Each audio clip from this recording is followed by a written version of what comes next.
If you enjoyed this video, please like and subscribe and hit the notification bell. I post a new Tom Brady video every day. All right, so Randy, first thing I'm going to ask you is just to actually introduce yourself, who you are, and your connection to Tom Brady. All right. Randy Moss, Tom Brady's ultimate weapon. Was he the toughest matchup? Let me tell you something. This is, first of all, my fishing buddy and dear friend. This guy here changed the game in every aspect of changing the game. The week playing against Randy Moss, your defensive coordinators would go bald because they're telling you you don't understand how fast this guy is. You're on cover two after cover two after cover two. The safeties are so far back that if he gets off the jam, beats one, and catches the slant, he's out of there. Yeah. With a win today, Tom Brady will tie the all-time regular season wins record, Randy. The GOAT. Tom Brady has my vote for the greatest to ever lace him up. We played in Minnesota in 2006, and he flew to Minneapolis. That night, I put an outfit on, snuck in the Patriots hotel. True story. Meet Tom Brady for 5 minutes. Came up, and that was my first real interaction with Randy, and he was like, bro, like, I want to play with you. Gave me 5, gave him a hug, and I said, look, man, you got a big game tonight. I don't want to take up your time. I said, but dude, things are not going right, and I want to play with you. That was it. I left. And I'm sitting here thinking, I'm not really sure where this is coming from. Hey, I'm not the general manager, like I'm the quarterback. And I realized like he flew all the way out there to let me know that he wanted to come play together. Between 2001 and 2005, my Pats had won 3 Super Bowls. But then we didn't win the 2 following years. 2006 was particularly painful. That season ended with a loss to arch rival Peyton Manning and the Colts in the AFC Championship. So as a result, the Pats went full annihilation mode, stacking the roster with talent. Coach Belichick said, we're thinking of trading for Randy. What do you think? What do I think? Absolutely. And I'm going to give you everything I got. We somehow got everyone on the same team at the same time. We made football look so easy. It was probably the best team in NFL history. And then stacking wins from start to finish of the 2007 season.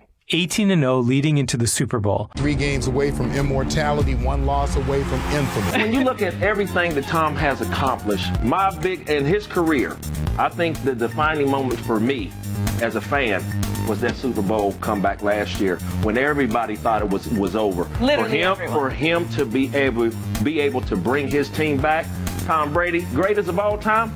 To hell with regular season. How about all the victories? You got my vote. Number 1 man, greatest quarterback of all time, hands down, Tom Brady. It was no way to defend this guy. And I was playing against Randy with a blown hamstring right here. You can see I'm 100 yards off. I know they're just going to throw the ball deep. And it's going to be a jump ball. And I couldn't even bend my leg. So then they said, okay, he's going to play off. Let's go up there and make him come up and make the tackle. And Randy was a freak of nature. He had great hands.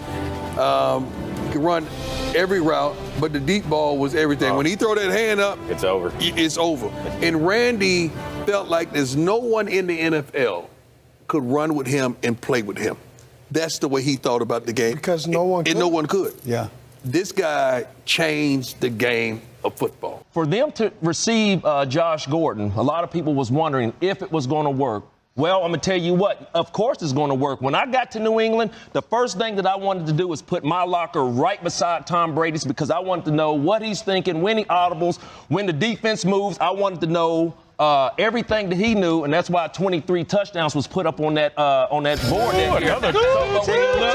But when you look at what they just did this week by putting Josh Gordon's locker right beside Tom Brady. Charles, you just said at the top of the show that this could possibly be Josh Gordon's last start. I'm going to tell you what, by him being beside Tom Brady, the sky is the limit. And I'm not discrediting anything that Jameis Winston has done for that franchise, but you have an opportunity to go out and get arguably the greatest quarterback to ever strap it up. You have great receivers. You got a decent tight end. I think that when you look at the two teams, like you hear, or what I've been hearing or what I've been reading about Giselle wanting to be in a nice climate. Well, you got L.A., you got Florida. But if you ask me where's the best fit for Tom, I think the Tampa Bay Bucs is the best fit between the two teams. Like I say, it's just a hard pick. On the field, it's just a hard pill for me to swallow that he's leaving there. But I think when you look at what's on the field, off the field, yes, of course, L.A. But when you're looking at on the field, this man still wants to play. He's still playing at a high level. I've always said it on Sunday and Monday countdowns. Tom Brady is still playing at a high level. He just doesn't have the weapons that these other quarterbacks have. So once he gets some weapons, I still think Tom Brady can still be a Pro Bowl caliber, all-pro quarterback. What does he spend the time in the locker room talking to you about? I think most of the time was when I was the single receiver. When I was the single receiver, Tom talking about, because most of the time you're the single receiver. If the safety blitzed to that side, you have a sight adjust. So Tom was basically talking to me about, hey, Randy, we have this protected so we can go ahead and stay with the route that's called. So it's just a lot of the little things that a quarterback and a single wide receiver will understand. Even now when I see Randy, I'm amazed. He's in Charlotte where I am, and he works out and does all that stuff. He's still working out. He worked out his son. We had an opportunity a couple of years ago to work out with each other. He's a freak of nature. He's remarkable, and his name says it all. When you get mossed, right? And he used to moss people. Steve Largent, what did you admire most about Randy Moss when you saw him? I didn't get to know Randy until he was inducted in the Hall of Fame. And I had one impression of Randy, and then I met him, and it just totally blew the impression that I had of him out of the water, because he was the nicest, most humble, hardworking, great guy that I've ever met. He really is just a wonderful human being. And not only that, he's a great football player. You're saying that it's harder to play the Patriots even when you are the Patriots. So it's like Belichick was saying, it's going to be hard even right now when you play against yourselves. Hey, man, I mean, and you know what? It worked, Jeff. It really worked, because I remember we had a 2-minute drill where we had Russ, I was backside 3-by-1. Yep. And Tom Brady gave me the quick out signal. Yep. All right. And it was a 2-minute drill. He gave me the quick out. And the quick out was to get the first down. It's like 3rd and 4. Well, it was an incomplete pass. All right. Yep. So the next day in practice, the next day in film that morning, Bill Belichick put up the 2-minute drill. And he left the 2-minute drill, or he left the offense with, I got a Hall of Fame wide receiver, I got a Hall of Fame quarterback that can't not complete a 5-yard out. He done called you out like that, just straight up. In front of the whole team. A whole squad. And he said, if I want a quarterback to complete a 5-yard out, I go down there and get the local high school quarterback at so-and-so high school. Wow. You got Jeff Dye to play quarterback. So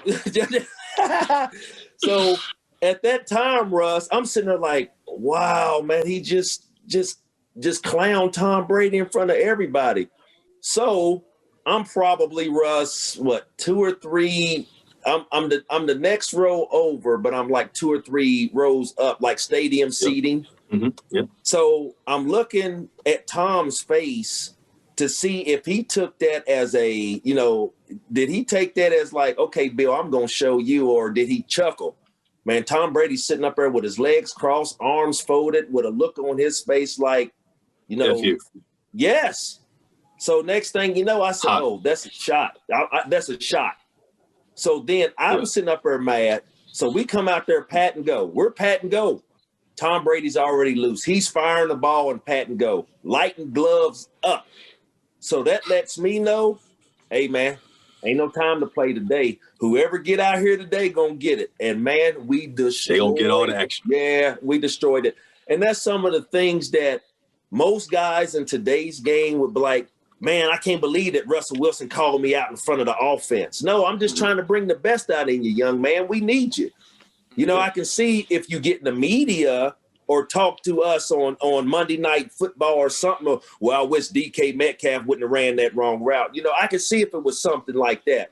But the thing about the locker room, you check your ego in at the door, because at the end of the day, Russ, I don't care what you do when you're not in the building. All I care about is when we come together for those 3+ hours, I need you to give me everything you got, man. Everything. You got to leave it out the door. Yeah. Everything there. Yeah, that's good. So it's kind of like, there's a lot of different walks of life in our locker room. There's different nationalities, of course. There's different hidden agendas, of course. But like I say, man, a team is a team when you can just forget about everything that goes on through the week and just come together for one another. And I think that's where we was able to have success. You look at the what was it, Bounty Gate or something. Yeah. What was it? Spygate. It was Spygate. So, they're sitting up there attacking Bill and, his expertise. And, I don't care if it's right or wrong. I mean, I don't care if it's true or false. I just knew that the team that I played for and the man that coached me for a certain amount of years, that I used to look at his approach to where I used to want to be the first one in there, Russ. I don't sleep. You know what I'm saying? Quarterbacks, I know you guys are one of the first ones in the office. I always wanted to beat Tom Brady to the office. And it wasn't, hey, I told you so. Oh, I wanted to see what I could do. No, I wanted to be there and get stuff done. So at 6 o'clock, 6:15, when it's time, when film study's over, Russ, I'm going home to my family. Randy, as a guy that played for the New England Patriots, Tom Brady's your teammate, Bill Belichick is your coach. You brought it up in terms of what we'll find out and what have you.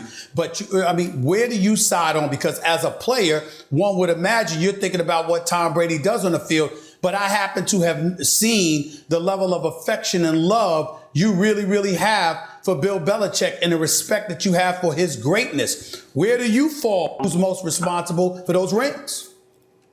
Well, right now, I'm really straddling the fence right now because of what you just said. I am a big fan of both of those guys and what they've been able to teach me while in the New England Patriots organization.